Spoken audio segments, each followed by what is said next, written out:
Coach, another double-digit win. Just start with an opening statement.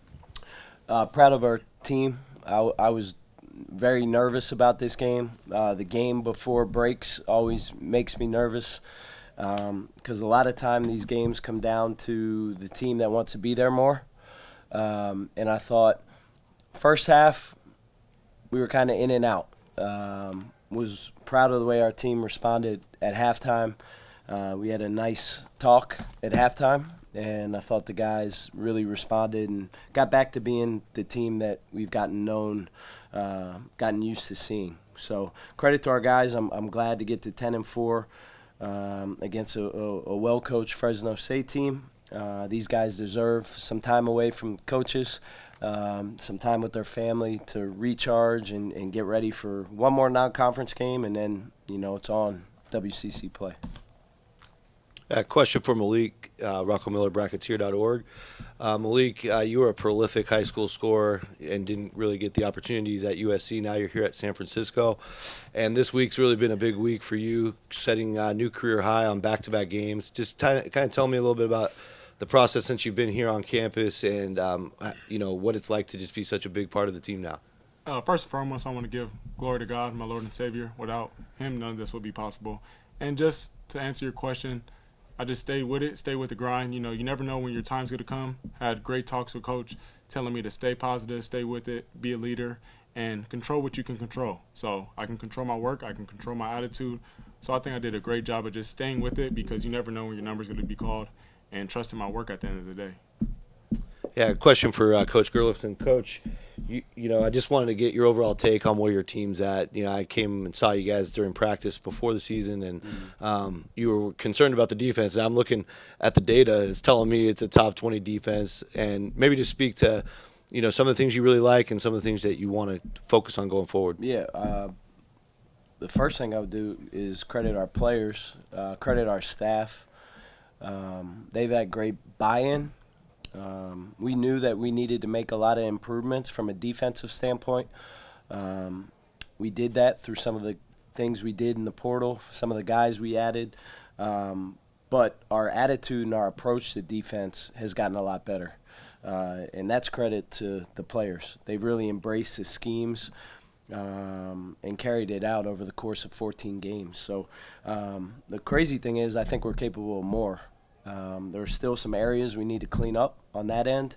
I think from an offensive standpoint, we're slowly starting to see all the weapons that we have. I think we've made 15 threes the last 2 games. That's more what I'm used to and have shot a very good percentage in doing that. So these guys haven't had a lot of time together. And I think over the course of a season, as we get more game minutes and really get acclimated with one another, there's a lot more improvement to be had. So I'm excited for these guys to get away, but I'm also excited to get back here so we can continue the trajectory that we're on. This is the question for both of you. Guys are still undefeated at home, 7-0. What's so special about playing at the Hilltop? Coach said to protect our house. We don't let no one come in and, he used the analogy of you don't come to someone's house and, steal whatever you want. So we got to protect our house and don't let no one punk us, basically. And then also during the game, Coach, you stressed the importance of covering passing lanes, which helped force 2 5-minute scoring droughts for Fresno State. Can you kind of speak about the advantage your size and length gives you compared to teams of previous years? Yeah, I think we have great positional size. We're athletic. When we play with great activity and great bite, on both sides of the ball, we're hard to deal with. When we play passive on both ends, we're kind of average, my foot is on the pedal with these guys, our staff's foot on the pedal with these guys of kind of tapping into that aggression all the time. When we do it all the time, we are, as you said, we're a top 20 defensive team in the country. And the consistency part is probably the next phase of our maturation as a team. Coach, you guys picked up another big win, and then going into the break, you guys are going in really hot. So how do you guys expect to keep the ball rolling coming back from the break? Luckily these guys get, I think, 3 or 4 days with their family. Not too long. I don't want to cool off. We've been shooting the ball well here at home. Have one more home game. But these guys deserve to kind of clear their mind, still think about the team. But when we get back here, we got one more challenge in the non-conference, and then we got to challenge ourselves for always hard WCC slate. But I'm excited about where we're going. I think we have a chance to do everything that we've talked about. It's just staying the course and trusting the process a little bit. Coach Mobo had a season-high 4 steals. What did you see out of him in the passing lanes today? He played with great activity in the second half, and challenged him a little bit at halftime. When he plays like that, he affects every single guy on the floor and provides a spark as a 5-man who can dribble, pass, and shoot, defend his position, be a menace defensively. When he plays like that, our team is hard to deal with. So I was proud of his effort, especially in the second half. And if you always look at his box score, there's not a lot of zeros. He has a way of kind of filling out a box score and affecting the game in a lot of ways. Hey, Coach, so the team is low in getting to the foul line, but I don't know if that's necessarily a problem or not. I just want to get your take on that. I think some games, even in some of your best wins this year, you've had less than 8 or less free throws, and I don't think there was very many today either. But when you get there, you shoot at a high percentage. So is that something you guys even focus on, trying to get to the line, or is it just all about? Yeah, we need to do a better job of that, and we've talked about that a lot. We've worked on it in practice in terms of being able to get downhill and get on balance and play off 2 feet and bust the defender up, but I think we need to do that at a higher clip for sure. Can't always rely on the 3-ball. The last 2 games we shot it well from 3, but yeah, we need to get in the paint more. And we need to get to the free throw line more. The free throw disparity, I don't like seeing that. 21 free throw attempts to 7 on our end. Obviously, we shot a better percentage, made 12 more threes, so that has a way of canceling out the free throw differential. But for us to be the team that I think we can be, and I know we're going to get to, we need to get to the line more. Yeah. And Fresno came into tonight with 2 guys above 41%, 2 of the better shooters I've seen all year. You hold them to 3 for 18 from 3. Was there anything that in the game plan, either from Malik or Coach, that you guys really wanted to focus on to take the perimeter game away?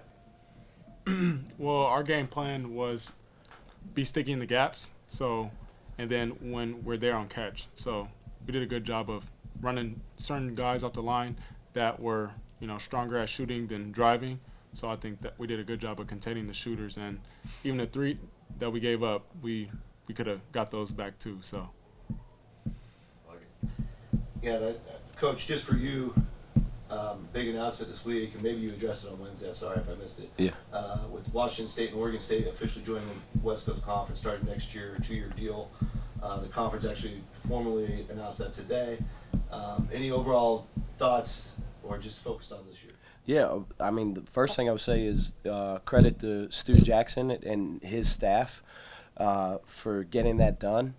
I'm for whatever makes our league better and improves the metrics of our league. I think it makes a lot of sense to add those 2 teams. I know it's only for a 2-year period initially, but we'll see what we can do.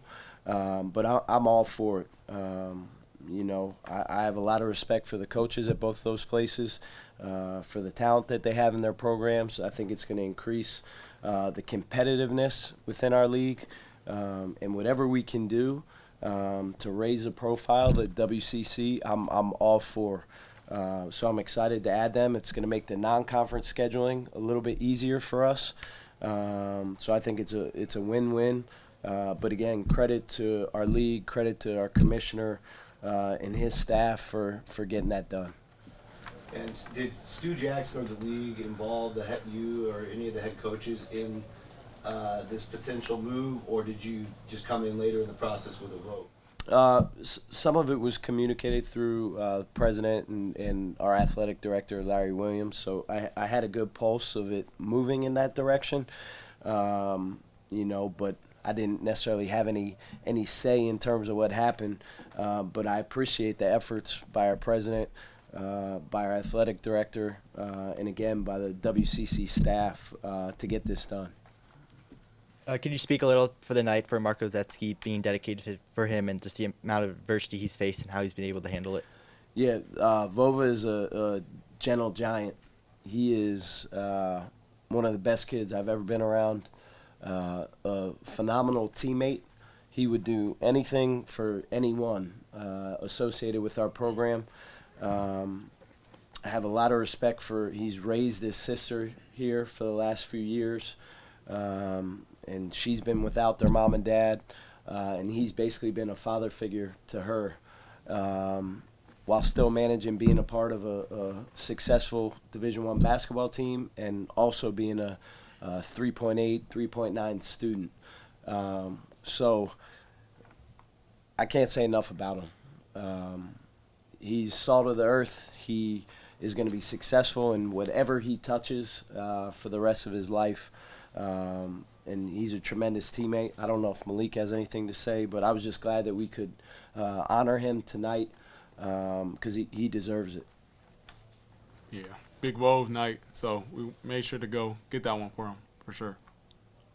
Coach, last question. It was also CYO night to the younger generation who is looking to kind of jump on the wagon and follow the team. What's your message to them for the rest of the year? Yeah, I wish they'd come every game. We want to establish a great connection with the CYO community, with the Catholic middle schools, Catholic high schools in the area.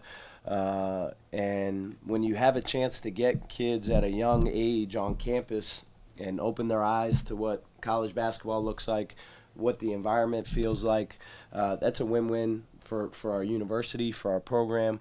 So hopefully moving forward we can continue to do nights like that. I thought it was really good to do it when students weren't here. It helped provide a little bit more atmosphere in the gym. So, I hope they come back. I hope we showed them something that makes them want to come back.